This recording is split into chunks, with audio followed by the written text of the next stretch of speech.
Hey, hello out there, folks. It's Dave here from Dave Station VR, and I'm back with yet another must-play Dreams video. There's so many good ones out there, but I put together 5 for you here that I think are really worth your time, and let's dive into it.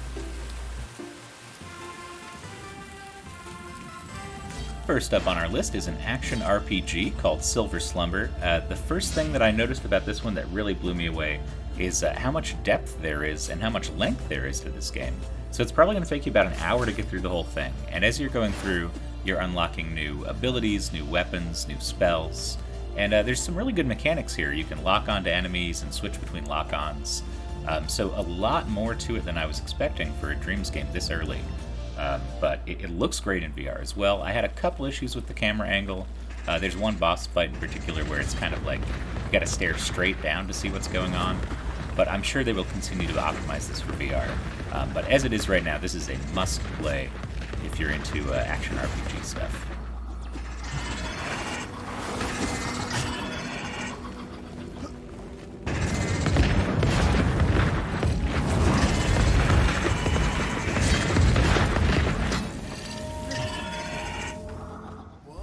This next one is perhaps one of the strangest games I've ever played in my life, and I mean that in a very, very good way. Whoever made this is twisted in some fashion that I can't even understand. But basically, this is Seinfeld Chronicles, which, as you can tell, is a horror game set in the Seinfeld universe.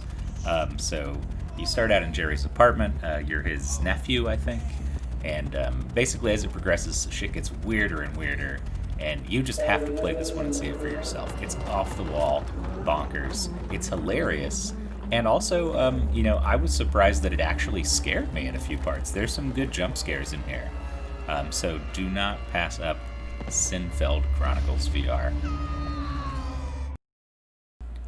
The next one comes to us from a creator who is quickly becoming one of my favorite people who's out there making dreams. This is a guy named Galfreyman. He also made the Blade Runner car game, A Ride at Altopolis, and Slide Out 3019, which is a Wipeout clone. Everything he does is polished and incredible. So this is the Missing Constellation, and it's kind of an exploratory platforming game in this beautiful, beautiful environment where you're this guy traipsing around with a keyboard on his back, and your job is to go up to these little constellations, whip out your keyboard, and play a little tune to unlock them. So as you go through, you'll get some new abilities. You can jetpack around, and you'll get more boost for the jetpack as you go. You can jump higher, and it's just a really, really gorgeous experience. The music's beautiful, and there's something just mystifying about it. This is by far one of my favorite things I've seen in Dreams VR.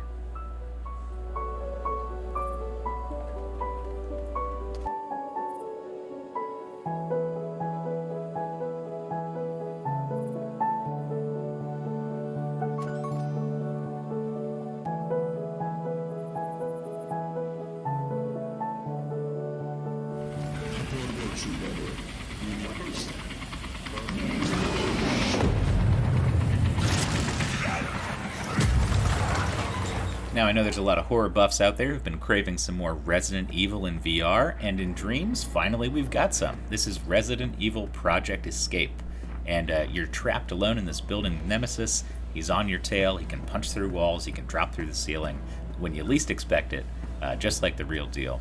And you have to activate these 3 generators and get the hell out of there before he takes you out. So it's suitably terrifying when he pops up. The sound, the design, everything, he's very imposing.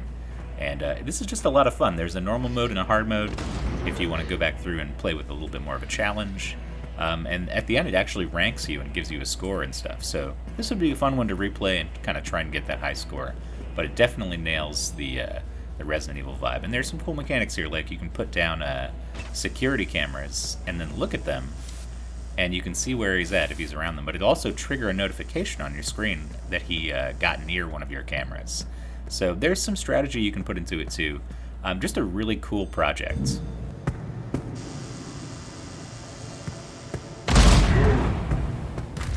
The final one on our list this time around is a game called Me, which is a really strange little atmospheric, kind of off-kilter, creepy platformer. I don't almost even call it a horror platformer in some parts, because this stuff flying at you is pretty terrifying. But there's a few different stages to go through here, and it's all really well done. This is the same guy who made Fish Laser, and while that's like a tiny little proof of concept game, the design sensibility and the art style in that one really, really impressed me. And this one looks really good too, actually, in the headset.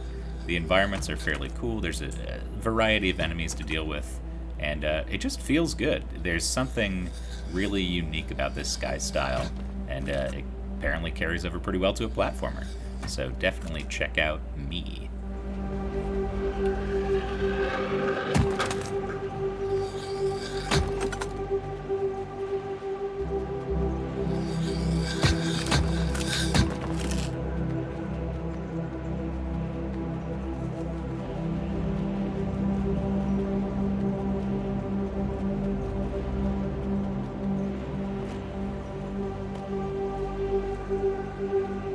As always, folks, thank you for tuning in. I hope you enjoyed the video, and I hope you get a chance to get out there and try some of these dreams. If there's any that I missed that I ought to play, leave a comment below, and I will definitely check them out. And keep an eye out for my next Top VR Dreams video. Probably won't be too long, because they keep churning these things out like clockwork. So lots to be excited for with Dreams here in the future. And I will catch you guys next time around. Thanks.